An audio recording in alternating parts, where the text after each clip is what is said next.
All right, so let's dive into how the whole political scene, with Trump back in the picture, is affecting things in Ukraine, especially what's happening on the front lines. Yeah, it's definitely a complicated situation. It is. We've got a ton of analyses from military experts, geopolitical experts, and reports directly from the ground. So we're really trying to get to the bottom of this. How are Trump's actions, and let's be real, the possibility of him negotiating with Putin, how is all of that impacting the Ukrainian soldiers who are actually fighting this war?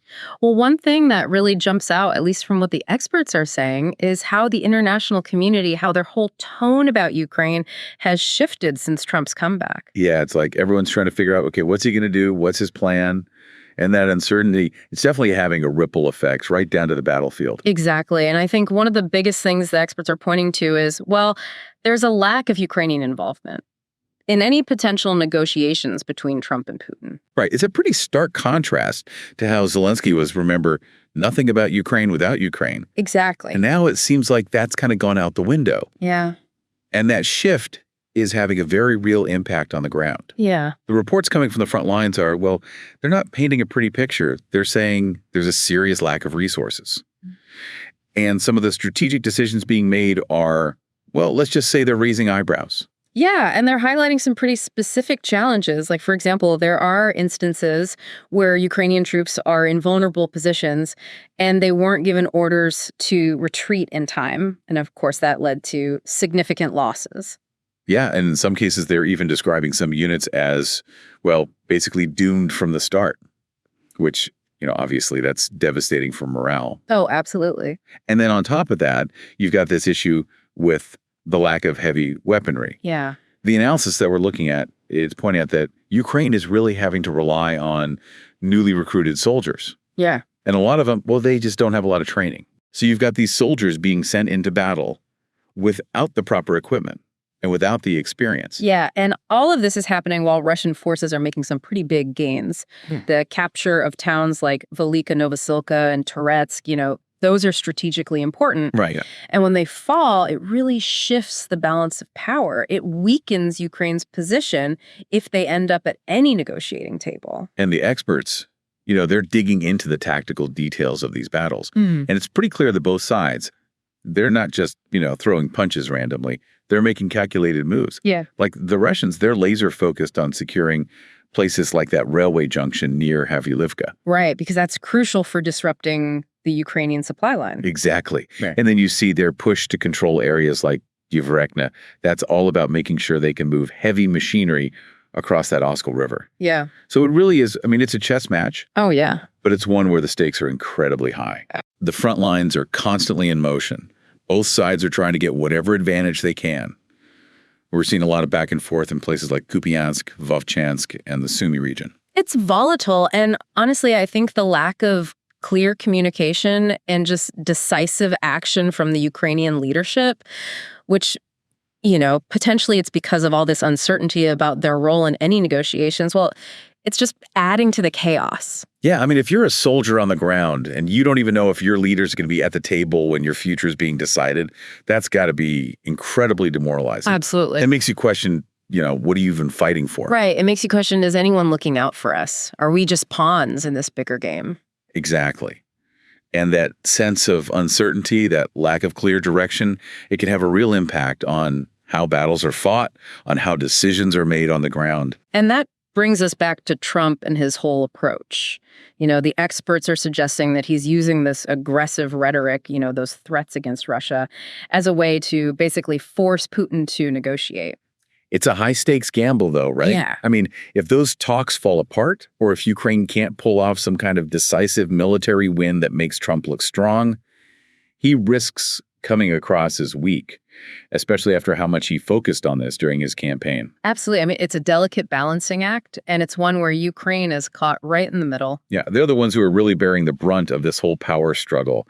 And what's really concerning is how all of this political maneuvering is actually affecting the tactical decisions being made on the ground. Okay. The experts are pointing to the capture of Velika Novosilka as a prime example of this disconnect. Yeah, they're arguing that Ukrainian troops were essentially stuck there, trapped, because the command, they were hesitant to give the order to retreat. Right, because politically it was looked bad. Exactly. Even though holding that town, it was strategically a bad move. So instead of making a tactical retreat, saving their forces, they ended up taking heavy losses because of this pressure to hold the line, no matter what. Yeah, one analyst even called it a meat grinder. Wow. Which, it just really highlights the human cost of all these political calculations. Yeah, that's a chilling term. Yeah. And it's not just an isolated incident either, right? Mm-hmm. The experts are pointing to similar situations in other areas where troops were left in really vulnerable positions without the resources or support they needed, all because of political considerations. Absolutely. And it's not just about, holding territory for the sake of appearances. It's also about, trying to create leverage for those potential Trump-Putin negotiations. The more territory Ukraine controls, the stronger their position, at least in theory. Right. And then you add in the constant influx of these inexperienced recruits. It's just making everything even more dangerous. Yeah, it's basically a recipe for disaster. And it raises some serious questions about whether the Ukrainian leadership, are they really putting their soldiers first? Or are they more worried about how everything looks for the cameras and for those potential negotiations? Right. Are they prioritizing optics over lives? That's a tough question to grapple with. It's disheartening to think about those soldiers caught in the middle of all of this. I mean, they're literally fighting for their lives, their country, but they're also being used as pawns in this bigger game. Absolutely. It's a tragedy unfolding on multiple levels. And the lack of Ukrainian representation in those potential Trump-Putin negotiations, it just adds to that feeling of abandonment. It's like their fate is being decided without their consent, without them even being at the table. Exactly. And that's a dangerous precedent to set, not just for Ukraine, but for any country that might find itself in a similar situation in the future. It's a reminder that the world is a complex and often unforgiving place where power and politics can have very real consequences for people on the ground. Absolutely. And that's why it's so important to stay informed, to engage in these conversations, and to make sure that the human cost of these conflicts is never forgotten.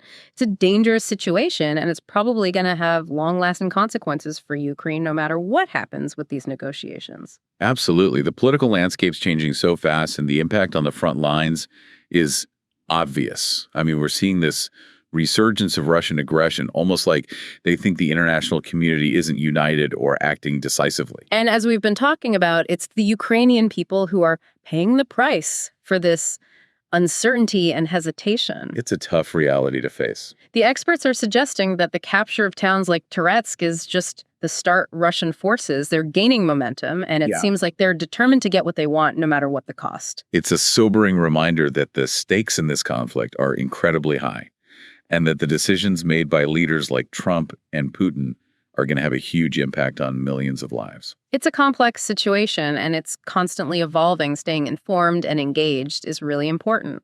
Absolutely. We need to be aware of the realities on the ground, the challenges that Ukrainian soldiers are facing, and the political maneuvering that's shaping the course of this conflict. Knowledge is power. And understanding the nuances of this situation is crucial if we want to make informed decisions and advocate for a just and peaceful resolution. I couldn't agree more to get a clearer picture of the situation. We need to look at specific areas of the conflict. For example, the Donbas region has seen some of the most intense fighting we're on. We have detailed reports of Russian movements there, especially around Bakhmut, which has become a symbol of Ukrainian resistance. The Russians are throwing everything they've got at Bakhmut. It's clear that capturing the city is a major goal for them, no matter the cost. And the reports suggest they are making progress, even if it's slow and bloody. The situation for those defending the city is becoming increasingly dire. They're facing constant bombardment, and the lack of heavy weapons is a huge disadvantage. The question is, can they hold out much longer? It's a brutal battle with immense human suffering on both sides, and it's not just Bakhmut that's under threat. Russian forces are pushing hard in other parts of the Donbas, aiming to expand their control of this strategically important region. Their advance on Kramatorsk is particularly worrying. If they manage to take that city, it would be a major setback for Ukraine, giving Russia control of a key transportation hub. And it would further weaken Ukraine's position in any potential peace talks, making a favorable outcome even harder to achieve. So the situation in the Donbas is extremely precarious for Ukraine.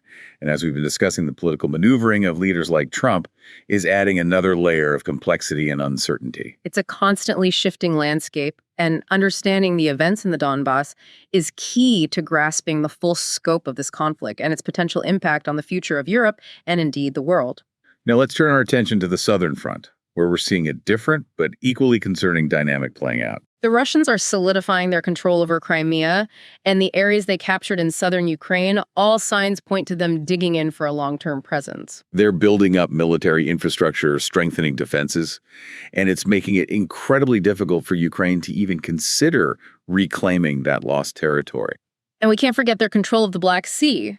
They're using it to put economic pressure on Ukraine, blocking access to key ports and disrupting trade routes. It's a classic war of attrition strategy aimed at wearing down Ukraine's resistance over time. And it's a strategy that could very well succeed if the international community doesn't step up and give Ukraine the support it desperately needs to counter it. The reports we're looking at suggest that Russia is also using this southern front to launch attacks into other areas of Ukraine, including the Odessa region. They're probing for weaknesses, testing Ukraine's defenses, and putting millions of civilians at risk. It's a risky game they're playing, and it emphasizes that this conflict is far from over. The stakes are getting higher every day. Let's zero in on some specific areas where Russian activity is particularly intense. Kherson, for example, was captured early on, and it's become a focal point. They're using it as a base of operations for their southern offensive and fortifying it heavily, making it extremely difficult for Ukraine to retake. They've also set up a network of checkpoints and patrols throughout the region, essentially putting it on lockdown. The reports indicate they're using these tactics to crush any dissent and tighten their grip. It's a disturbing development with serious implications for the long-term future of Ukraine. If Russia manages to hold on to Kherson and the surrounding areas, it will be incredibly difficult for Ukraine to restore its territorial integrity. And it would give Russia a huge advantage in any future negotiations. The stakes are incredibly high, and the situation on the ground is a complex mix of conventional warfare, hybrid tactics, and information warfare, all aimed at achieving Russia's objectives. And of course, it's the Ukrainian people who are bearing the brunt of this. Millions displaced, cities reduced to rubble, and their economy is in ruins. And as we've discussed, the political uncertainty generated by figures like Trump is only adding to the chaos and suffering. It's a situation that demands our attention and action. We absolutely need to stay informed, speak out against this injustice, and support the Ukrainian people in their struggle for freedom and self-determination. I couldn't agree more. Now, let's turn our attention to a different aspect of this conflict, one that often gets overlooked: the impact on the environment.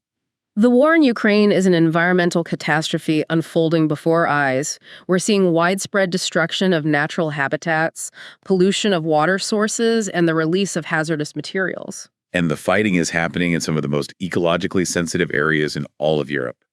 The long-term consequences of this environmental damage are still unknown. The reports paint a grim picture. Forests destroyed, rivers contaminated, and wildlife displaced. The use of explosives is causing widespread soil contamination, and that will have long-lasting effects on agriculture and human health. It's a tragedy that's adding yet another layer of suffering to the human cost of this war. And it's a stark reminder that the true cost of conflict goes far beyond the immediate battlefield. We must be aware of this environmental damage and support efforts to mitigate it and to help restore these damaged areas. We owe it to future generations. Okay, so we've really dug deep into this whole situation in Ukraine, from the political maneuvering to what's actually happening on the front lines, the human cost, and, the bigger picture, geopolitically speaking. Yeah, it's been a lot to process, but important. And honestly, it's just so clear that the situation in Ukraine, it's incredibly complicated, and it's changing all the time. There are no easy answers here. One thing that really stands out to me is just how connected everything is. You can't separate the fighting from the politics, the economics, the social impact, the whole global context. It's a web, one giant tangled web.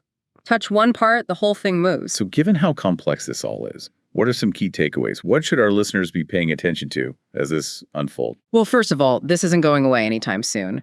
This conflict, it's likely to drag on months, maybe even years. And the impact on Ukraine, the region, the world, it's going to be huge. So it's not something we can just ignore and hope it goes away. We need to stay informed, think critically about what we're seeing and hearing, and be ready for a long and difficult road ahead. Absolutely. And second, no one knows how this is going to end. There are a lot of possibilities. A negotiated settlement, maybe a stalemate that drags on, or things could escalate even further. Each of those scenarios, they come with their own risks and rewards, their own consequences for the future. Exactly. And that's why it's so important to be aware of what those possibilities are and be ready for anything. And third, and this might be the most important takeaway, this conflict is a tragedy for everyone involved. The human cost is just immeasurable. We can't forget that. Every statistic, every headline, that's a real person, a story of suffering, loss, resilience. We have to do whatever we can to support the people of Ukraine now while this is happening and in the years to come as they rebuild. I completely agree. Now, I know it might seem odd to talk about opportunities in the middle of all this, but even in the darkest times, there can be growth and renewal. That's a great point. It's easy to get caught up in the negative, but how we respond to hardship, that's a choice we always have. Right. And I think what's happened in Ukraine, it's woken a lot of people up, especially in the West. It's a reminder that our values matter and that we have to stand up for what we believe in. We're seeing Western nations working together in a way we haven't seen in a long time.